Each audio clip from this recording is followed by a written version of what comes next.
Shaun? Hein? Oui, c'est moi. Shaun? Oh mon Dieu. C'est vraiment toi? Qui êtes-vous? Shaun. C'est moi. Je suis ton papa. Père, je comprends pas. Qu'est-ce qui se passe? Oui, c'est moi. Ton papa. Je suis là, Shaun. Qu'est-ce qui se passe? Père? Père?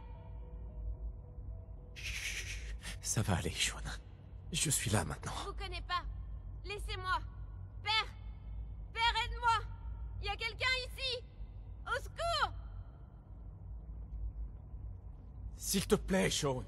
Je suis ton père. Parle-moi. Ouvre la porte. Père? Père, aide-moi! Il veut m'emmener! Père? Père, aide-moi!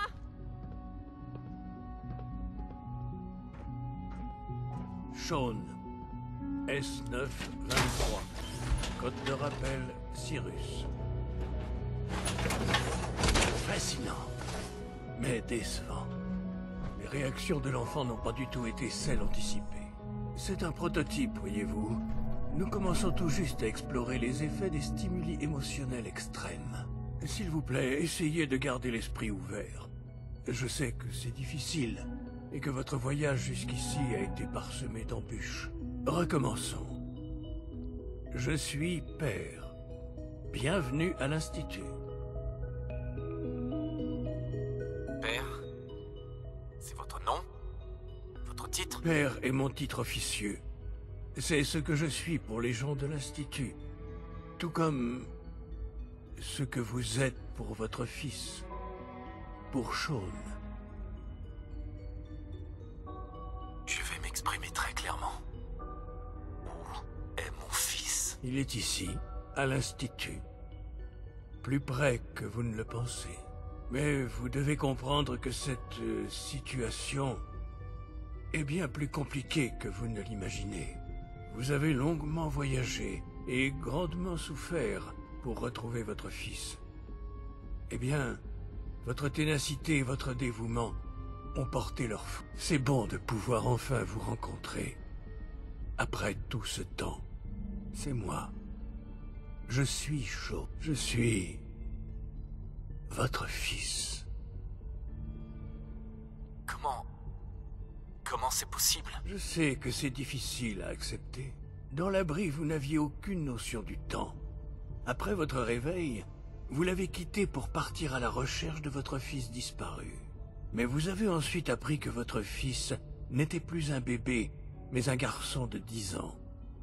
Vous avez cru que 10 ans s'étaient écoulés.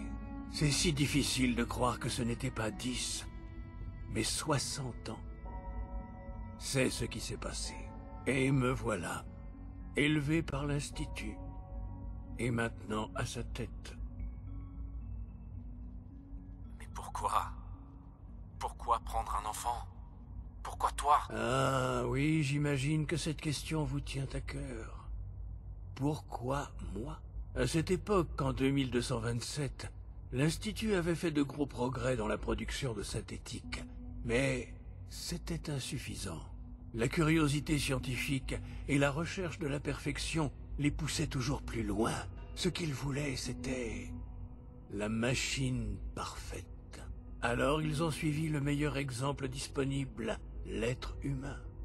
Capable de marcher, de parler, de penser. Capable de tout. Alors, cette expérience scientifique bizarre avait besoin de spécimens. C'est pour ça qu'ils t'ont pris. On peut dire ça comme ça. Oui. L'Institut s'est consacré à la création d'êtres organiques synthétiques. Et l'ADN humain était, évidemment, le meilleur point de départ. Il y en avait partout, bien sûr, mais ils n'étaient pas purs. Dans ces terres dévastées, les radiations ont touché tout le monde. Malgré tous leurs efforts pour se protéger de la surface, les membres de l'Institut y ont été exposés. Une autre source était nécessaire. Mais l'Institut m'a trouvé grâce à des documents provenant de l'abri 111. Un nourrisson cryogénisé, protégé des mutations radioactives qui s'étaient infiltrées dans toutes les autres cellules humaines du Commonwealth. J'étais exactement ce dont ils avaient besoin. Et donc mon ADN est devenu la base utilisée pour créer tous les synthétiques semblables aux humains qu'on peut voir aujourd'hui. Je suis leur père. Grâce au miracle de la science, nous sommes une famille. Les synthétiques, moi et vous. John, c'est vraiment toi. Oui, c'est bien moi. Je sais que vous avez des questions.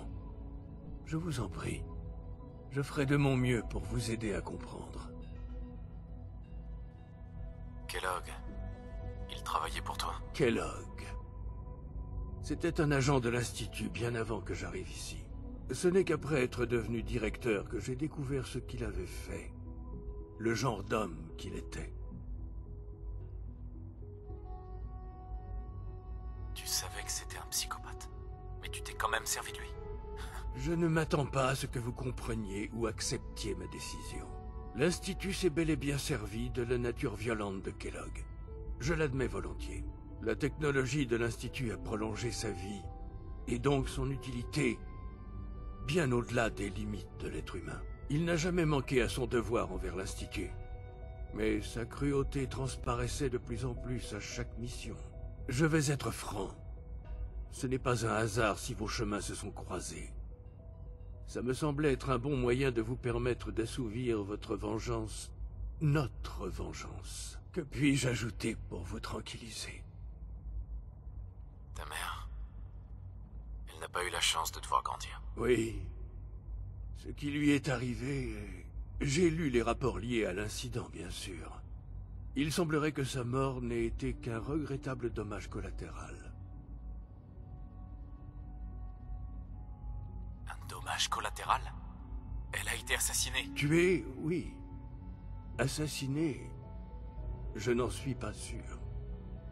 Mais ça n'empêche que j'aurais aimé la connaître. Pendant des années, je ne me suis jamais demandé qui étaient mes parents.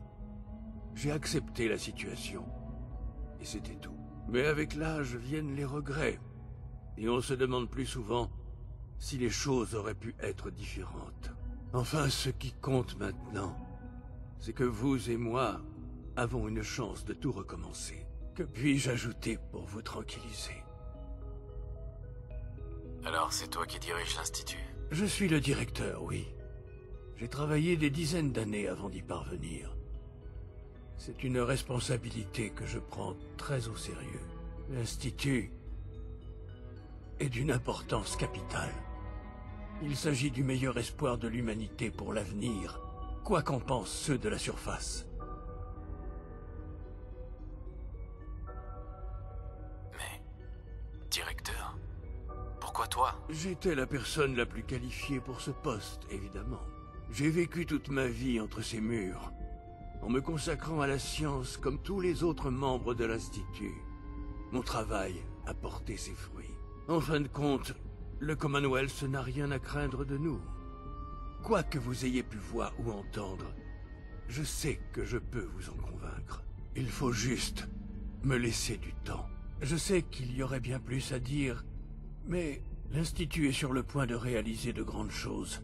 Votre présence serait très appréciable quand nous toucherons au but. Je fais partie de quelque chose d'extraordinaire ici. Je me suis bâti une vie pour moi-même et pour les membres de l'Institut. Et maintenant, après toutes ces années, vous avez la possibilité d'y contribuer. Ça ne vous intrigue pas? Ça n'est pas ce que vous voulez? Tu veux que je reste ici? À l'Institut? Oui, c'est ce que je vous propose. C'est si difficile à imaginer. L'Institut peut offrir une meilleure vie que ce qu'on peut trouver à la surface. Vous avez vécu dans le Commonwealth. Vous savez ce que c'est. Je vous assure que vous serez mieux avec nous.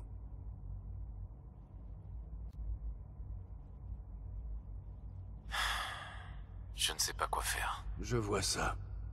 C'est pourquoi j'essaie de vous aider. J'espère que vous comprenez en toute logique que l'Institut est la seule chose en ce monde qui vaut la peine d'être soutenu. vous demande simplement de donner une chance à l'Institut et à moi. Une chance de vous montrer ce dont je vous parle. Nous voulons réellement servir les intérêts de l'humanité. Acceptez-vous cette offre? Impossible. Je ne peux pas faire ça. Je suis navré de l'entendre. J'espérais que nous pourrions travailler ensemble. Mais tout le monde doit prendre ses propres décisions. Si vous préférez partir, je ne vous retiendrai pas. Vous comprendrez cependant que je ne peux pas vous autoriser à rester dans l'Institut. Vous pouvez retourner au relais sans rencontrer de résistance, puis regagner la surface. Mais ensuite, nous devrons vous considérer comme hostile. Je suis désolé. La sécurité de l'Institut est ma priorité. Et dans ce monde cruel, ceux qui ne sont pas avec nous sont contre. L'ascenseur vous ramènera au relais. Sean, est-ce qu'on pourrait parler de ça? Est-ce que vous avez changé d'avis? Sean, il n'y a vraiment pas d'autre solution? Un autre moyen d'arranger les choses? Vous avez vu le Commonwealth. Vous avez sans doute compris comment fonctionne le monde. Vous êtes soit avec nous, soit contre nous. C'est aussi simple que ça.